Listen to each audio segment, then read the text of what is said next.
Are you curious what's going on with Nvidia's 9+% stock drop today, which resulted in the largest loss of value for any single stock in all of US stock market history, as well as the big tanking in the S&P 500 as a whole? I'm going to break it down. So today, Nvidia drops 9.53% in one day. You see right there. And as of right now, Nvidia is down an additional 2.41% in after hours. Nvidia hit an all-time peak back here on June 18th, 2024. That was just this past summer. It was at 135.58. And from that peak, it's dropped 20.34%.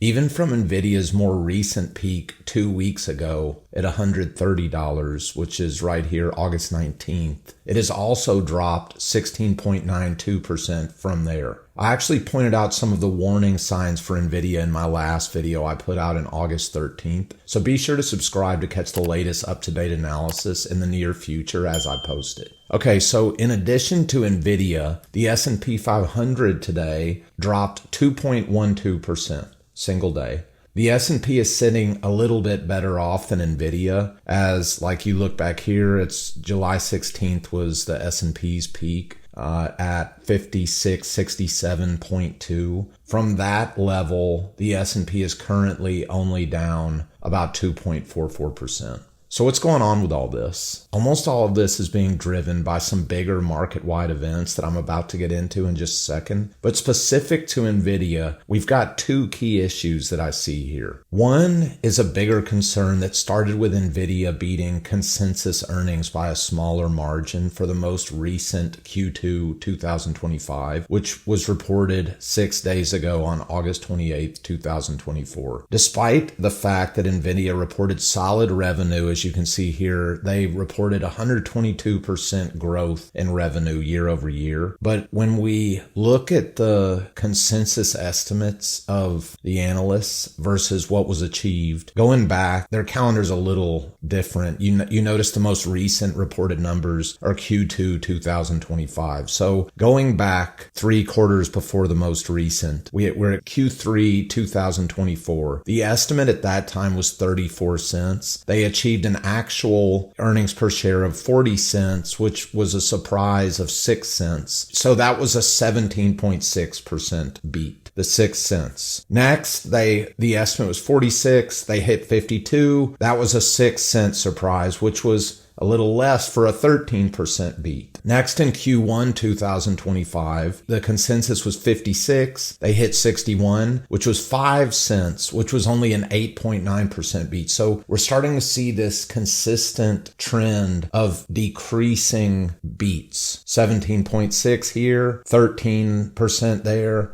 8.9% there. And now that brings us to the most recent that was reported six days ago. They beat by only 3 cents. So the estimate was 65 cents. They hit 68 cents for a 3-cent beat, which is only 4.6%. And the market clearly saw this as a chink in Nvidia's armor, because since that time, Nvidia has dropped. So keep this in mind. These results only were released 3 trading days prior. So just in those last 3 trading days, one of which was an up day there, we've already had a 14.02% decline. So the overwhelming bulk of what you're seeing, especially in recent days, is just strictly because of those earnings. But outside of these slowing earnings per share beats, we also have the massive insider selling, particularly by Nvidia's CEO Jensen Huang, where he has sold a record of close to $580 million worth of stock. He's still authorized to sell 1.2 million more shares, which even after today's massive drop, 1.2 million shares right now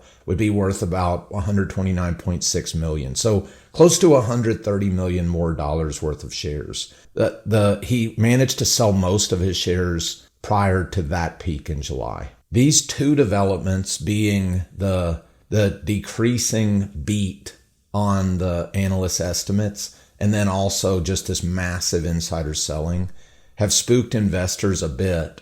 But there's a lot more to what caused the move today, and it has to do with what's going on right now in the bigger picture of the U.S. markets. we have a number of things all coinciding around the same time as it relates to the U.S. economy. Before today, we have the Shiller PE ratio, which I'm showing you right here. It's at currently 35.55. And keep in mind, that's after the S&P's 2+% drop today. So prior to today, it was starting to near 37, which when you look back in 2021, it was mid 38. And one time before that, we hit up into the mid 40s there. 43 about. I see that in December 1999, it hit 44.19. So we're basically nearing up on the third highest peak in all of history for the Shiller PE ratio. And so this is not a pre-indicator of a recession, meaning I can't look at this number and say, oh, this means a recession is coming. But what it does say is market valuations are historically incredibly high. We are in crazy high levels here. So beyond the Shiller PE, we also have this other rule called the SOM rule. And so what this is, this looks at a spike in unemployment from the most recent minimum. And I'll come back to this. I'll show you. So this is the Fred chart showing unemployment in the United States. And what you'll notice, right before recessions, unemployment bottoms out, meaning you'll have very low unemployment, and then all of a sudden it'll start to spike. And so the way the SOM rule works is you get 3 months in a row, you take the average of that, and when the trailing 3-month average increases from a low 0.5%, that's when the SOM rule gets triggered. And what you typically see right after that, the unemployment starts to rise pretty steadily. And I mean, so these dark gray bars on this chart, there, those are all the recessions. And you see every time bottoms out, starts rising, SOM rule gets triggered after the 0.5% increase, gray bar, you have the recession. There, bottoms out, more than a 0.5% increase, SOM rule's triggered, recession.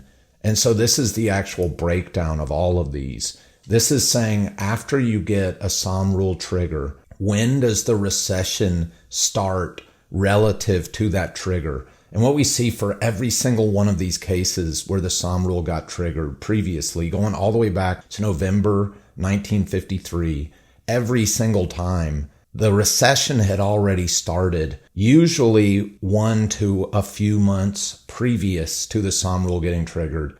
In July 1974, the recession had actually started 8 months earlier. But what this means, this is not 100% guarantee a recession has started, but if we're just looking at this data right here, this is a pretty strong indicator considering that the SOM rule just got triggered this most recent August, that we could very well already be in a recession just from the consistency of the SOM rule alone. Keep in mind also, 1953 is 71 years going back. Okay, so within this backdrop, we've also got the numbers that came out just this morning. That is the main driver of this big drop today in the markets. We have the Institute for Supply Management, also just called the ISM. They put out the manufacturing PMI, and a PMI is a purchasing managers index. And basically they poll purchasing managers and ask them whether purchasing demand is improving or deteriorating.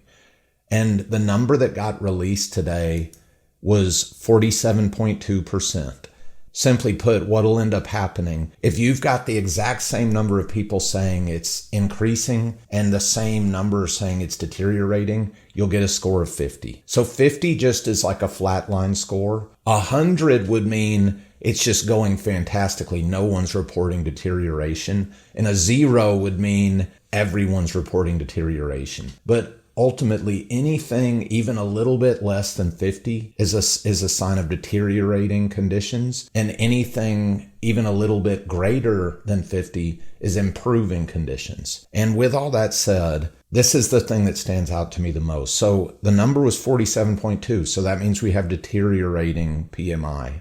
This now marks, this poll was for August. The results were just released today. This is the 5th consecutive month This August was the 5th consecutive month. And more importantly, it's the 21st in the last 22 months. So almost every month for nearing now almost the last 2 years, we've been seeing deteriorating PMI. This is not a good sign at all. So now we're looking at almost 2 solid years of deteriorating manufacturing. Because of all this, I've personally been bearish on the markets for a few months now. As I've said before, I see the current situation as being like a big party that's about to soon come to its end. This isn't financial advice though, so be sure to contact your own financial advisor to figure out the best decisions for your personal situation. I'm putting out new content every week, so be sure to like this video and subscribe if you haven't already to stay on top of the latest events. Also, if you're interested in other deep dives into stocks and the markets, you will definitely want to check out this next video right up here.